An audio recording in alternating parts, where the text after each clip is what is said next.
خلاص عرفنا ايه المشاكل اللي بيسببها الضرب، عرفنا الضرب بيبني حاجز قد ايه وحش بيني وبين كلبي، عرفنا كمان ان الدلع مش محبوب، عرفنا كمان ان الدلع له اثر سلبي في بناء شخصيه كلبي ونفسيته.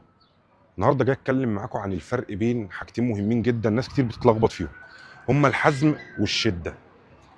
الحزم في كل فيديوهاتنا، كل العملاء بتوعنا احنا بنطلب منهم الحزم مع كلابهم، بيختلط عليهم الامر، وفي ناس منهم بتفهم ان احنا نقصد ان هم يكونوا شداد مع كلابهم. ايه الفرق بين الشده والحزم؟ باختصار شديد جدا، الشده هي التمادي في رد الفعل او رد الفعل المبالغ فيه. الشده بيستخدمها ضعاف الشخصيه، الشده بيستخدمها الشخص الغير قادر على السيطره، والسيطره هنا برضو عشان ما يختلطش على حد الامر مش مقصود بيها السيطره الجسديه او السيطره اللي فيها نوع من العنف. دايما الشخص اللي واثق في نفسه حتى في التعاملات العاديه بتلاقيه شخص مش متكلم، صوته مش عالي، هادي، رزين. يبقى الشده مبنيه على انه شخص مش قادر يتحكم في كلبه، فبيلجأ لهذه الاساليب، يزعق صوته يعلى، يضرب كلبه، يدي كوركشن مبالغ فيه، يتعامل. هي دي الشده، يدي رد فعل مبالغ فيه عن المفروض يعمله. ايه الحزم؟ الحزم مبني في الاساس على الثبات، على الهدوء، ما فيهوش اي عنف، ما فيهوش اي صوت عالي، ما فيهوش اي نرفزه، ما فيهوش اي استخدام لايدي ولا رجلي ولا وشي ولا حتى الليش ان انا ادي كوركشن قوي.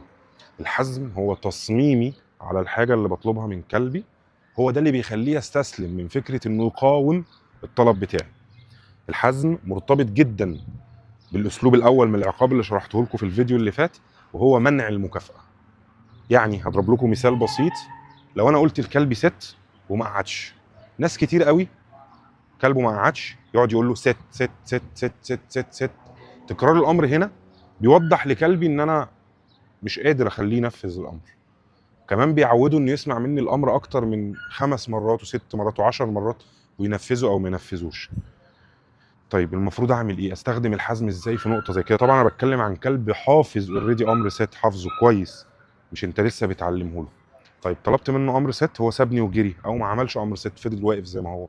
اول حاجه بستخدمها في طريقه التصحيح الايجابي او العقاب الايجابي اللي ما فيهوش اي عنف او استخدام لاي شيء مبالغ فيه من الشده، يعني ان انا بقف اتجاهل النظر ليه اصلا، بفضل واقف ثابت. التجاهل ده في حد ذاته تصحيح، التجاهل ده في حد ذاته بيعمل تشوك للكلب، هو في ايه؟ هو ما بيتفاعلش معاه ليه؟ كمان منع المكافاه عنه في الوقت ده بيعمل له تشوك، هو ما ادانيش مكافاه ليه؟ هو طلب مني ست اللي انا اوريدي حافظها، معناها ان انا اقعد في البوزيشن ده وانا ما عملتهاش.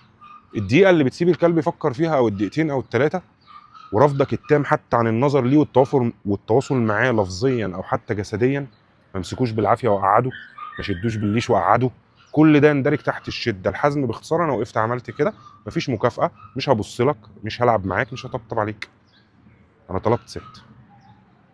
اول ما يعمل ست على طول اعمل عكس اللي انا كنت بعمله، اتواصل بصري، اطبطب عليه جدا، اديله المكافاه.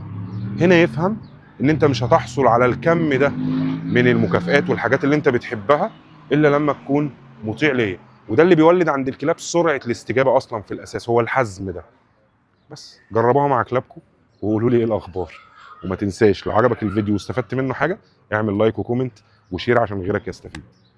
سلام. طبعا، ولو عندك سؤال ما تنساش تكتبه في الكومنتات وان شاء الله ارد عليك. سلام.